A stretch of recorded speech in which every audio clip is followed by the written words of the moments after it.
A very good morning to all of you. Today we are going to cover your topic histogram equalization. In my previous lecture, I cover what do you mean by histogram. So histogram is a graphical representation of any image. Okay, and when it comes to histogram equalization, so it is used to enhance the contrast of an image. जब भी आप कोई image consider करते हो और उसका आप contrast को इंक्रीज करते हो तो उसको हम क्या बोलते हैं, हिस्टोग्राम इक्वलाइजेशन. सो कंट्रास्ट का मतलब क्या होता है? It is a difference in colour that makes an object distinguishable from other object with the same field of view. We are going to take the same field, that is gray level, among gray level and uh, occurrence of number of occurrence. So the graph is between the gray level and the number of occurrence. So whatever the object we are considering here, तो हम उसको कैसे distinguish करेंगे? Properly आपके जो identification है किसी object की या बैकग्राउंड की या फोरग्राउंड की, वो प्रॉपरली आपके डिफरेंशिएट करनी चाहिए एक दूसरे से. वो तभी डिफरेंशिएट होगी, डिस्टिंग्विश होगी, जब उनके अंदर प्रॉपर कंट्रास्ट अवेलेबल रहेगा. ठीक है. So colour, it is basically difference in colour. So जो थोड़ा सा कलर आप डिफरेंस करते हो ग्रे लेवल में ही, मतलब थोड़ा वाइटिश थोड़ा डार्किश, किसी भी एंगल पे आप करते हो तो उसको हम क्या बोलते हैं, कंट्रास्ट करते हैं. अब हिस्टोग्राम इक्वलाइजेशन करने के हमारे पास कुछ मेथड है. जो मेथड है उसको हम एक्सप्लेन करेंगे with the help of an example. Suppose I am taking an image matrix. आपको पता है हर एक इमेज के पीछे एक रनिंग मैट्रिक्स होता है. ठीक है. So here I am taking an example of a matrix. So I am taking with very small values. So this is the matrix. ठीक है. मैंने 4x4 एक मैट्रिक्स लिया जिसके अंदर ये गिवन वैल्यूज आपकी आ गई, रैंडम वैल्यूज कुछ भी आपने लेट कर दिए. ठीक है. सो नाउ इसमें आप देख सकते हो कि इसकी मैक्सिमम वैल्यू कितनी है. इस पूरे मैट्रिक्स में आप चेक कर सकते हो. The maximum value is 6. ठीक है.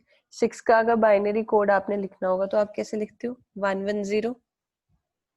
110 is the binary code of 6. ठीक है. तो उसमें आप 3 आप डिजिट्स यूज कर रहे हो फॉर रिप्रेजेंटिंग 6. बाइनरी कोड में 3. तो 3 मैक्सिमम का कितना होगा? अगर 111 हम कर लेंगे तो मैक्सिमम हो जाता है इस रीजन में. ठीक है. तो वो क्या होता है? 7. सो इसका मतलब इसकी मैक्सिमम इंटेंसिटी इस पिक्चर की कितनी रहेगी? 7. तो हम ये इससे चेक करते हैं कि इसका कोड का मैक्सिमम आपका डिजिट्स कितने आएंगे, बाइनरी डिजिट्स इसके अंदर. इसके लिए आप क्या करते हो? एक टेबल आपको डिजाइन करना पड़ता है. For this table you have to consider your first column, that is here, that is known as grey level. अब इस ग्रे लेवल में आपने क्या किया हुआ है? मैंने आपको बताया 7 तक आपकी वैल्यूज अवेलेबल रहती है. ठीक है. तो हमने लिख लिया 0 1 2 3 4 5 6 7, all 7 values in of grey level, क्योंकि मैक्सिमम अभी मैंने आपको बताया मैक्सिमम इंटेंसिटी कितनी है? 7 तक. तो हमने 7 तक ग्रे लेवल लिख लेना है कि मैक्सिमम यहाँ तक है. नेक्स्ट क्या है आपके? Number of pixels, number of grey levels, कितने आपके रिपीट कर रहे हैं पिक्सल्स सिमिलर ग्रे लेवल के. वो कैसे पता चलेगा? जैसे 0 है तो हम मैट्रिक्स में चेक करेंगे ये 0 कितनी बार रिपीट हो रहा है. It is repeated for 2 times. 2 times के लिए रिपीट हो रहा है आपका मैट्रिक्स में 0. अगर 1 की बात करेंगे तो 1 सिर्फ एक बार आ रहा है तो हमने 1 लिख लिया.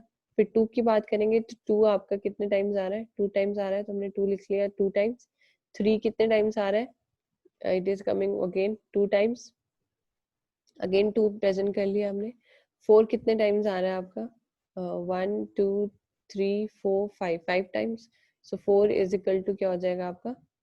5 number of pixels in grey scale. ठीक है. तो उसी तरह से 5 3 टाइम्स है, 6 1 टाइम और 7 0 टाइम है. ठीक. तो टोटल नंबर ऑफ सम कितना हो गया इन पिक्सल्स का? That is equal to 16. 2 + 2 4 5 6 7, 7 + 3 10 15 and 16. Total sum is 16. So now the next value is PMF. What is PMF? That is called probability mass function. Probability mass function में क्या होता है? आप क्या करते हो? Number of grey levels divided by total sum, कि आपके नंबर ऑफ ग्रे लेवल्स कितने हैं. जैसे 2 नंबर ऑफ ग्रे लेवल्स है आपके, इसके अंदर 0 कितनी बार आ रहा है? 2 बार ही आ रहा है. ठीक है, इसको आप डिवाइड करोगे टोटल सम के साथ, तो आपका क्या निकल जाएगा, probability mass function of individual value. उसी तरह से हम लिखेंगे 2 divide by 16 0.125, 1 divide by 16 0.0625, 2 divide by 16 0.125 and so on.